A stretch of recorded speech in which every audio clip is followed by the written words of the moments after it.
वो बिल्ली। यह बात कोई 10-15 साल पुरानी है। तब मेरी उम्र यही कोई 30-35 साल की रही होगी। मैं सरकारी अस्पताल में गायनोलॉजिस्ट थी। मेरा उस कस्बे में नया नया तबादला हुआ था। 1-2 महीने ही हुए थे मुझे वहां रहते हुए। कस्बा ज्यादा बड़ा नहीं था, इसलिए मेरी बेटी को भी मैं उसकी दादी के पास छोड़कर आई थी, क्योंकि मेरी बेटी 4 साल की हो चुकी थी, जिसे मेरी सास आराम से संभाल लेती थी। क्योंकि मेरे काम के मद्देनजर रखते हुए मेरी बेटी को ज्यादा समय नहीं दे पाती थी, इसलिए मेरी बेटी मुझसे कम और अपनी दादी से ज्यादा लगाव करती थी। और मेरे पति मेरे ससुर के साथ अपनी खानदानी कपड़ों की दुकान में काम करते थे। इसी कारण वह भी मेरे साथ नहीं रहते थे। मेरे घर से मेरे अस्पताल की दूरी 45 किलोमीटर थी, इसलिए मैंने अपनी खुद की कार भी खरीद ली थी और ड्राइविंग भी सीख ली थी। और फिर हर जगह औरत को ही तो संतुलन बनाए रखना पड़ता है अपनी गृहस्थी संभालने के लिए। एक दिन मैं अपने अस्पताल में बैठी थी, तभी एक शख्स घबराए हुए आए और बोले, डॉक्टरनी साहिबा, आप जल्दी से मेरे घर चलिए, मेरी पत्नी की तबीयत ठीक नहीं है। तभी एक नर्स ने उन्हें पहचानते हुए कहा, क्या हुआ जोशी जी, आप इतने घबराए हुए क्यों हैं? सब ठीक तो है ना? जोशी जी बोले, सिस्टर, सब ठीक नहीं है, इसलिए आया हूँ। मेरी पत्नी की हालत ठीक नहीं है, वह गर्भवती है। तभी मैंने कहा, तो देर मत कीजिए, आप मुझे अभी इसी वक्त मरीज के पास ले चलें। जोशी जी अपनी कार लाए थे, हम कार में बैठे और उनके घर को चल दिए। मैं बड़े ध्यान से उनके घर का रास्ता देखे जा रही थी। कस्बे के बाहर सबसे अलग अकेले में उन्होंने अपना बड़ा सा हवेली नुमा घर बनवा रखा था। रास्ता भी जरा उबड़ खाबड़ था। कस्बे से शहर की दूरी यही कोई 5-6 किलोमीटर होगी। कुछ ही देर में हम उनके घर पहुंच गए। उन्होंने कहा, ऊपर वाली मंजिल में मेरा कमरा है, और वह मुझे वहां ले गए। मैंने पहले उनकी पत्नी की जांच की, उनसे उनकी तकलीफ पूछी, फिर उन्हें एक इंजेक्शन दे दिया। पता चला कि उनकी पत्नी 5 महीने की गर्भवती है और शादी के बहुत सालों बाद उनकी जिंदगी में यह सुख आया है। इसलिए पत्नी की हालत को लेकर वह बहुत संजीदा थे। बातों बातों में उन्होंने बताया कि उनके माँ बाप तो रहे नहीं, बड़ा भाई है जो जायदाद को लेकर मनमुटाव कर बैठा है और बात भी नहीं करता, और इसका मायका बहुत दूर है, इसलिए कारोबार छोड़कर मैं इसी के पास ही रहता हूँ। क्या करूँ, इन्हें इस हालत में छोड़ भी नहीं सकता, क्या पता कब कौन सी तकलीफ आ जाए। मैंने उनसे कहा, घबराने की कोई जरूरत नहीं है, अब उनकी हालत बेहतर है। कुछ देर बाद जोशी जी की पत्नी को आराम लग गया और वह सो गई। मैंने उनसे कहा कि अब मैं चलती हूँ। तब जोशी जी बोले, चाय पीकर जाइएगा, मुझे भी अच्छा लगेगा। मैं चाय के लिए मना नहीं कर पाई। जोशी जी ने किसी को आवाज लगाते हुए कहा, अरे मन की काकी, जरा चाय तो लाना। और फिर कुछ देर बाद एक बूढ़ी सी औरत चाय लेकर आ गई। जोशी जी बोले, यह मन की काकी है, यह हमारी रसोई संभालती है, और एक रानी आती है जो घर की साफ सफाई करती है और बर्तन मांजती है, और एक माली भी रख रखा है। बस हम 5 सदस्य ही घर में रहते हैं। शाम का खाना बनाकर मन की काकी के साथ रानी और माली भी चले जाते हैं।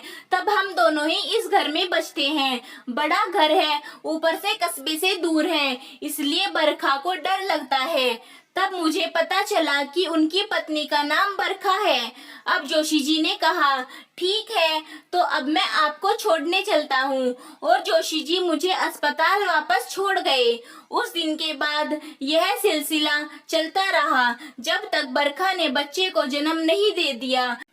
10-15 दिन में मुझे उसकी तबीयत देखने के लिए आना ही पड़ता था, क्योंकि बरखा कमजोर थी और शादी के 3 साल बाद उसने कंसीव किया था। ऐसे ही दिन गुजर रहे थे।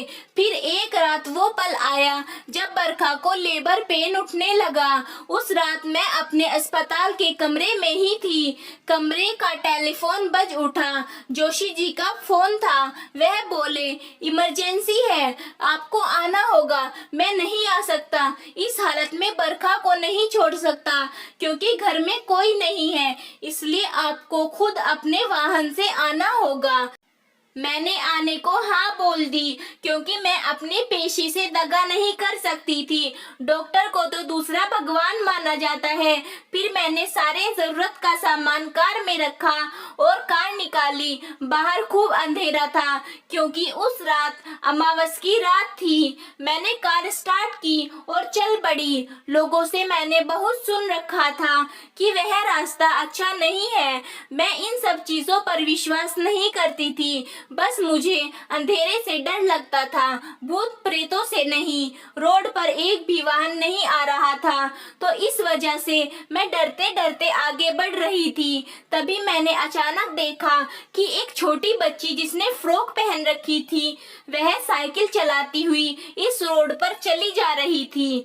मुझे थोड़ा अटपटा सा लगा कि कौन इतनी रात को अपनी बच्ची को रोड पर ऐसे साइकिल चलाने के लिए छोड़ता है। कैसे वाहियात लोग हैं। मैंने अपनी कार का हॉर्न बजाया कि वह लड़की साइड हो जाए, लेकिन उस लड़की ने तो सुना ही नहीं। मैंने अब हॉर्न को दबाकर रखा। पूरी सड़क में उसकी आवाज गूंजने लगी और अब उस लड़की ने धीरे धीरे अपनी गर्दन और मुंह पीछे की ओर घुमाया, लेकिन उस लड़की का नीचे का शरीर अब भी साइकिल चला रहा था। यह नजारा देखकर मेरे तो होश उड़ गए और मैंने आंखें बंद कर ली और कार को ब्रेक लगाया। कार खड़ी हो गई और फिर मैंने अपनी आंखें खोली और हेडलाइट जलाई तो देखती हूँ कि वह लड़की अपनी साइकिल से उतरी और मेरी ओर बढ़ने लगी। उसकी लाल आंखें और खून से भरा चेहरा देखकर मेरी तो आंखें बंद हो गई। अब मैं क्या करूं, कुछ समझ ही नहीं आ रहा था। ऐसा लग रहा था कि मौत सामने ही खड़ी है। तभी अचानक एक बिल्ली ना जाने कहां से कूदकर उस लड़की पर झपट पड़ी, तो वो लड़की ना जाने कहां गायब हो गई। उस लड़की के गायब हो जाने के बाद वह बिल्ली मेरे कार के बोनट पर कुछ देर बैठी रही और फिर खुद ही उतर कर ना जाने कहां चली गई। मैंने अपना होश संभाला और जोशी जी के घर के पास पहुंची तो सब भूलकर बरखा के इलाज में लग गई। बरखा का चेकअप किया, उसे इंजेक्शन लगाया। फिर कुछ देर बाद उसने एक चांद सी बेटी को जन्म दिया। जोशी जी का तो खुशी का ठिकाना ही नहीं था। उन्होंने मेरा शुक्रिया अदा किया। मैं रात भर से जच्चा बच्चा की निगरानी में लगी रही। सुबह होने को थी। अब मेरी आंखें झपकने लगी। जोशी जी ने मेरी हालत देखी तो बोले, मैं आपके लिए चाय बना कर लाता हूँ। उधर मेहमानों वाले कमरे का वॉशरूम है, आप जाकर हाथ मुंह धो लीजिए। रात भर से काम में लगी है, थक गई होंगी। मैंने घर का हॉल पार ही किया था कि मुझे एक तस्वीर दिखी जिस पर फूल माला चढ़ी हुई थी। मैंने जोशी जी को आवाज लगाई तो वह हॉल में आए और मुझसे पूछा, क्या बात है। तब मैंने उनसे पूछा, यह तस्वीर किसकी है। तो वह बोले, कुछ साल पहले यह हमारे साथ ही रहती थी, लेकिन एक हादसे ने इसे हमसे छीन लिया।